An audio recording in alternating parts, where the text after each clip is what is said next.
Hola, ¿cómo están? Espero que se encuentren súper bien. Nosotros les vamos a presentar nuestro podcast que es acerca de educación a la mexicana y vamos a empezar con mi compañera Itzel que les va a explicar acerca de la psicología y la educación.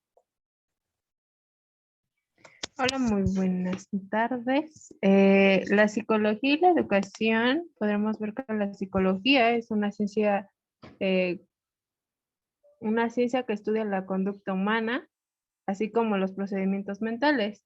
Y la educación es el proceso que facilita el aprendizaje o la adquisición de conocimientos habituales, como valores, creencias y ámbitos de grupos de personas que los transfieren a otras personas.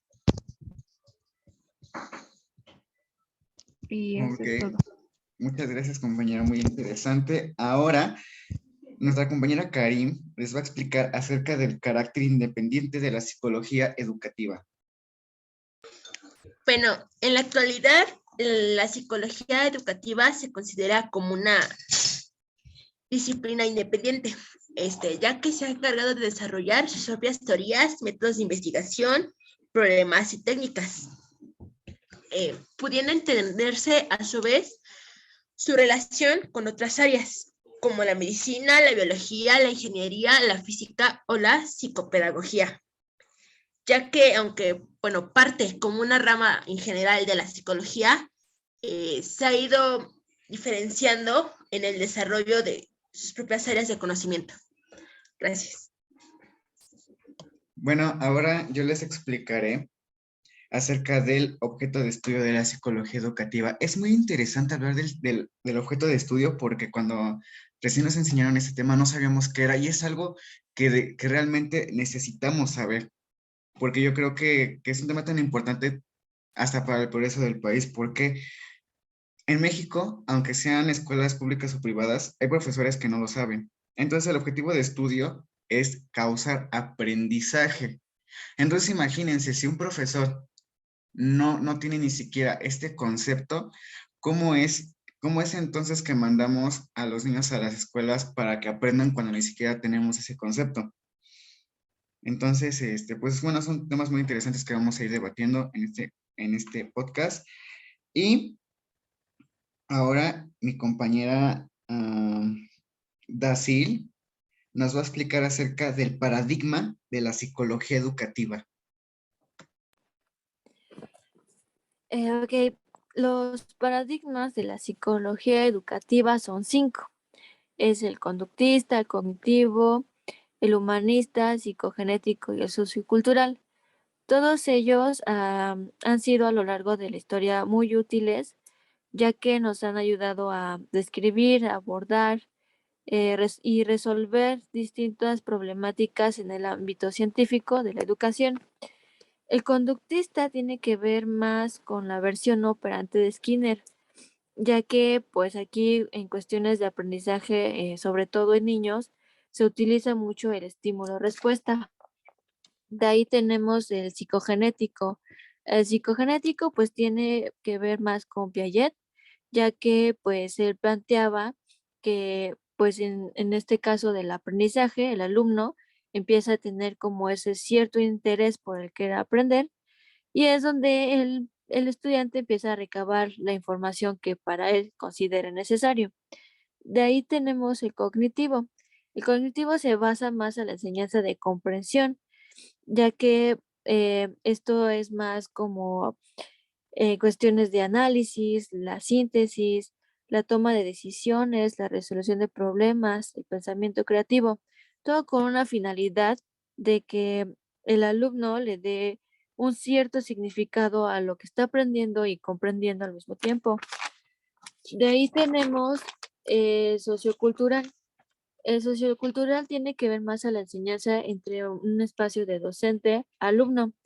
Vygotsky señala que en este caso lo señala más con animales, ya que dice que son incapaces de aprender en el sentido humano, pero en el aprendizaje humano presupone una naturaleza social específica y que todo lleva un proceso. Y por último tenemos el humanista. El humanista tiene la capacidad innata que puede desarrollarse significativamente y que es proporcionada por el mismo estudiante. Aquí pues se enfoca un poco más a que el estudiante lleva procesos emocionales y cognitivos en el cual pues precisamente empieza a hacerse responsable de su propio aprendizaje. Bueno, esto sería la parte de los paradigmas de la psicología educativa.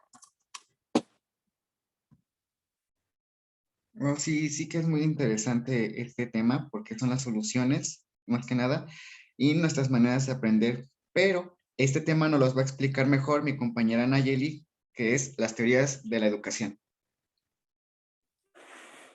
Sí, Luis. Bueno, pues como más a fondo, bueno, las teorías del aprendizaje o las teorías de la educación, bueno, han desarrollado y postulado sobre cómo se realiza el proceso de aprendizaje, la relación entre profesor-alumno, y la forma de evaluar dicho conocimiento. Funcionan como base del proceso de aprendizaje y estas teorías al mismo tiempo también pues han ido evolucionando. Las teorías, bueno, aquí las principales son el conductismo, el cognoscitivismo y constructivismo o socioconstructivismo, es lo que ya había eh, mencionado mi compañera Dacil, pero bueno, aquí es como que un poquito más a fondo. Y bueno, el constructivismo, como igual lo había mencionado, pues aquí pues el conductismo ve al alumno como un sujeto cuyo desempeño y aprendizaje escolar pueden ser arreglados y más bien, pueden ser arreglados desde el exterior. Es decir, no se basa tanto en lo que siente el alumno, sino que más en lo que en el exterior del por qué se está comportando así, ¿no?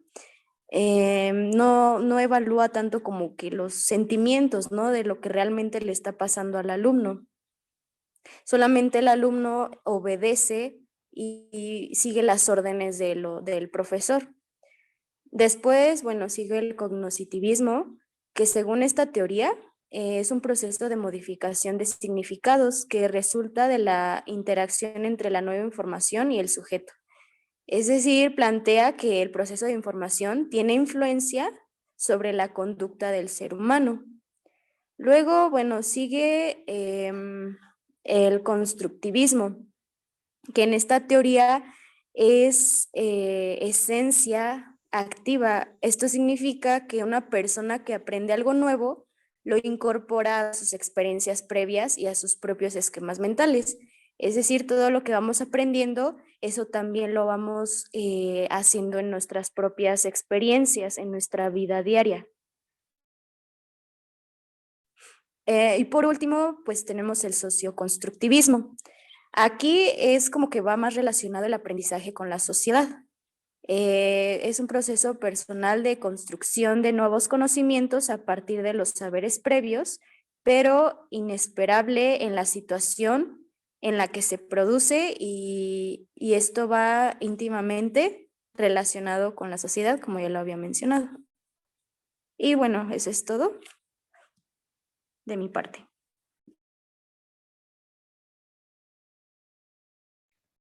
Vaya, sí que es interesante todas las maneras en las que podemos aprender, ¿no? O sea, a lo mejor algunas personas pensarán que solamente es ir, escribir y ya. Por eso es muy importante una buena formación profesional para el psicólogo educativo, lo cual nos va a explicar Mónica y también nos va a explicar el perfil profesional del psicólogo educativo. Gracias Luis. Hola. Bueno, como ya dijo Luis, pues comenzaré diciendo que hay ciertas competencias que se adquieren a través de una licenciatura. Estas llevan varias materias que son como psicología del desarrollo, psicología del aprendizaje humano, de la memoria, percepción, atención, neurociencia cognitiva, intervención social y por supuesto psicología educativa. Cuando platicamos de esta última materia nos centramos en los fundamentos del aprendizaje, todas aquellas que intervienen en el aprendizaje, en el proceso. la inteligencia, la creatividad, la motivación, emociones y necesidades especiales. Em, Todo esto también nos ayuda a adquirir em, es dicho conocimiento que nos ayuda a hacer programas de intervención, am, y también metodologías y cosas por el estilo. Se, se recomienda que al finalizar esta licenciatura, nosotros hagamos una maestría en psicología educativa. Bueno, pasando al otro tema, hablaré sobre el perfil profesional del psicólogo educativo. Para empezar, el psicólogo educativo tiene que tener afán de investigar, un fuerte interés por la forma de pensar y actuar de los niños, enfoques lógicos para la resolución de conflictos, excelentes habilidades de comunicación y habilidades interpersonales, adoptar un trato tranquilo y profesional en todo momento, la capacidad de comunicar los resultados de investigaciones, incluso hacer informes escritos, habilidades para trabajar en equipo, tener un respeto estricto a la confiabilidad, perdón, de sus clientes y, por supuesto, conocimientos de psicología. También tiene que ser un buen oyente, trabajar de forma lógica y sistemática, ser paciente y objetivo. Todo esto es lo que forma un perfil del psicólogo educativo. Eso sería todo de mi parte. Gracias.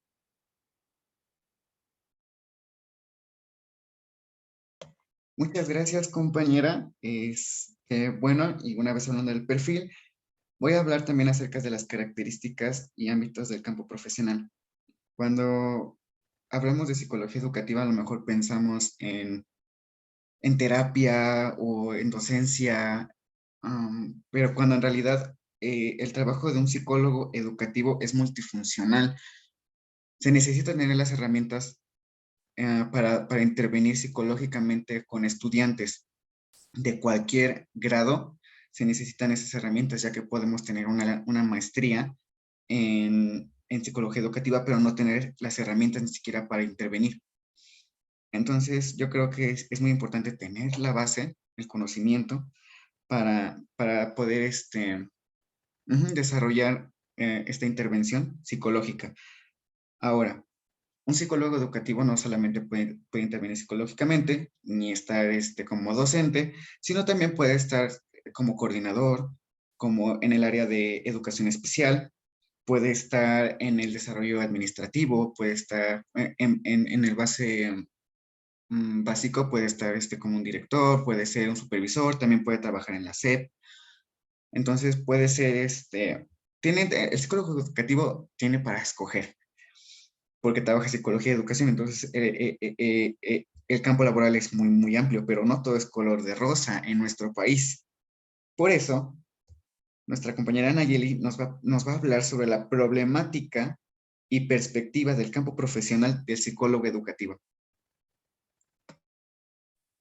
Sí, bueno, pues sí, como bien lo mencionas, pues sí hay algunas, o bueno, varias problemáticas en el campo laboral del psicólogo educativo.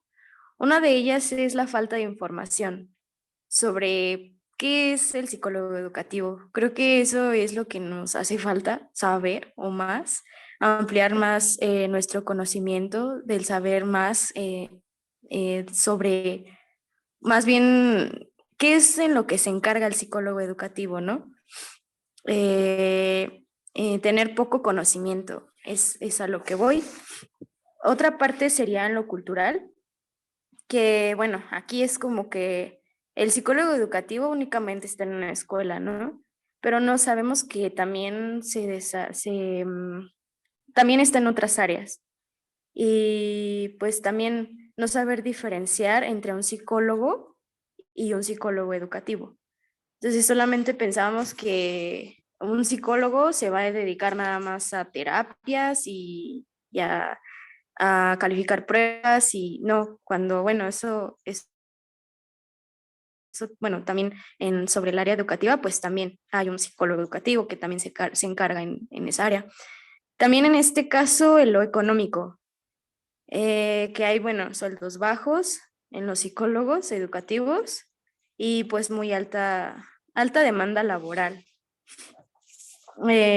Y bueno, en este caso también, ya cuando sabemos qué es lo que es un psicólogo educativo, que en este caso ya es en la educación, también hay algún problema ahí, que es la deficiencia en la educación, es decir, falta de formación adecuada. Cuando, por ejemplo, que muchos psicólogos o psicólogos educativos se forman para esa profesión, pero de alguna forma, pues no, o sea, no hacen bien su trabajo. Y bueno, pues eso sería todo.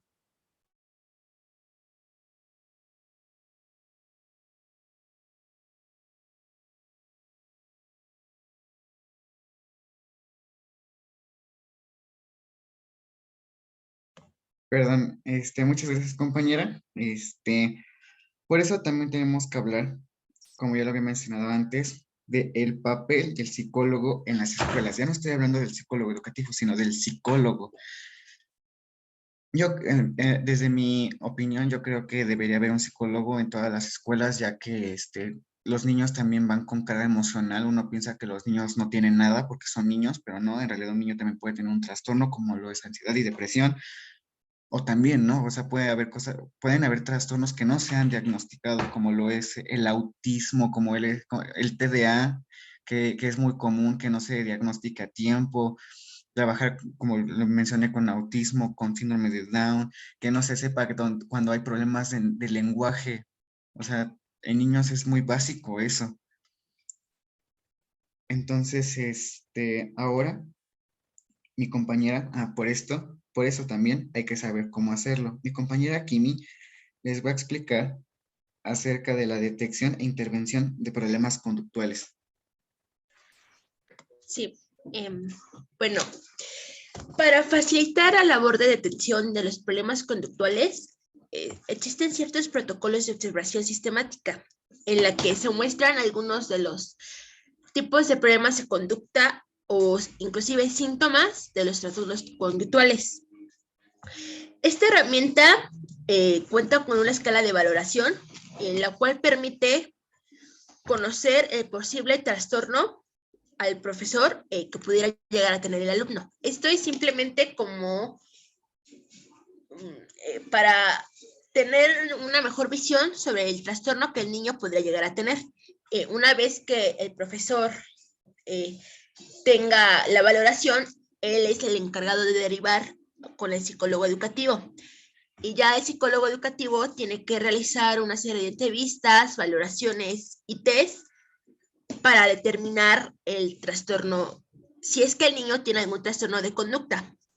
Algunos de los síntomas más comunes de los problemas conductuales tienen que ver con romper reglas, hacer cosas como ir, quedarse fuera del salón sin querer entrar a clases por mucho que se le llame la atención o faltar a la escuela, ser agresivo de una manera que cause daño, como la intimidación, la pelea o ya llegar a grados de crueldad en animales.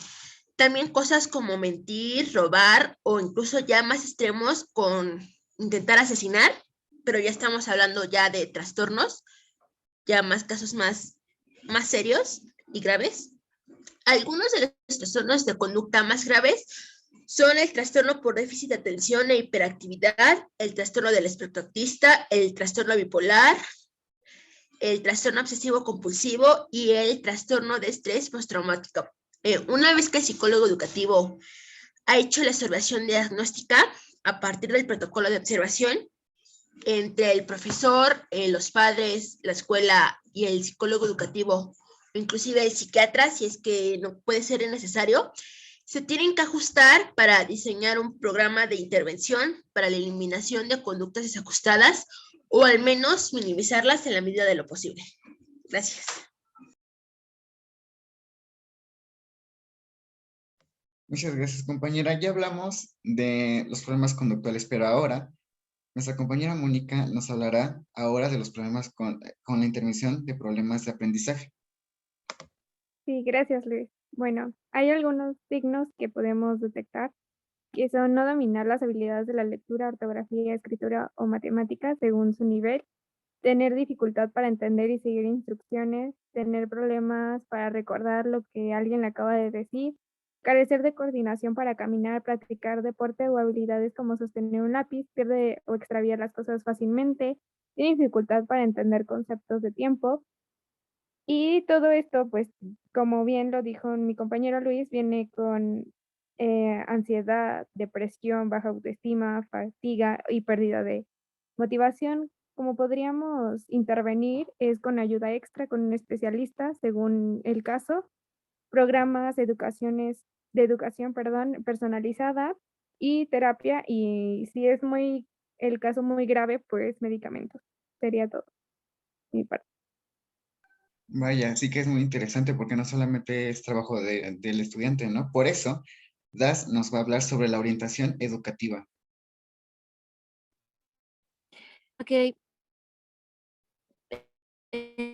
la lleva es significa dentro de las áreas de la educación y es un proceso sistemático de asistencia a personas en proceso de formación, ya sea en el ámbito personal como profesional, cuyo objetivo es desarrollar conductas vocacionales que los auxilie en su vida adulta.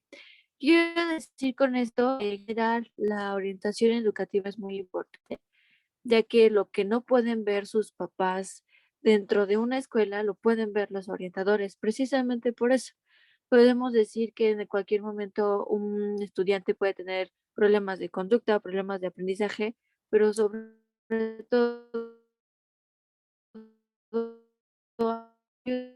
ayuda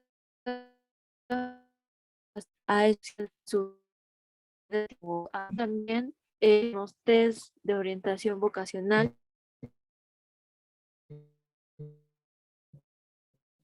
para corona y por eso esta es la manera educativa.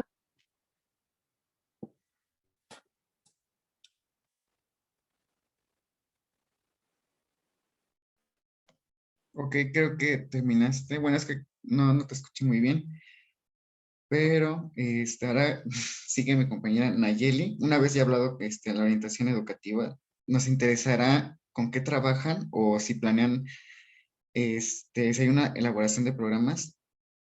Esto nos lo comentará mi compañera Nayeli. Bueno, pues así es. Bueno, los psicólogos educativos también realizan programas. En este caso también va muy relacionado con el material que ellos hacen, el diseño de herramientas y materiales educativos. Esto para el alumno, para de alguna forma beneficiarlo, para que ellos puedan tener un buen aprendizaje. Es decir, ellos incorporan alguna idea hacia los profesores para que puedan tener un buen ambiente en el salón. Y también, bueno, en este caso, en los programas, también pueden implementar algo ya realizado o algo ya visto, por así decirlo. Y bueno, esto también en el área en el área de educación superior, para que los alumnos puedan escoger bien pues, su carrera. Y bueno, eso es todo. Bueno, ya hablamos sobre la orientación, sobre el material y los programas, pero ahora vamos a un punto más importante, la capacitación de los profesores. Y esta parte para finalizar, nos las va a platicar Itzel. Bueno, la capacitación del docente o formación del docente, pues se refiere a las políticas y procedimientos planeados para preparar a potenciales a profesores dentro de los ámbitos del conocimiento.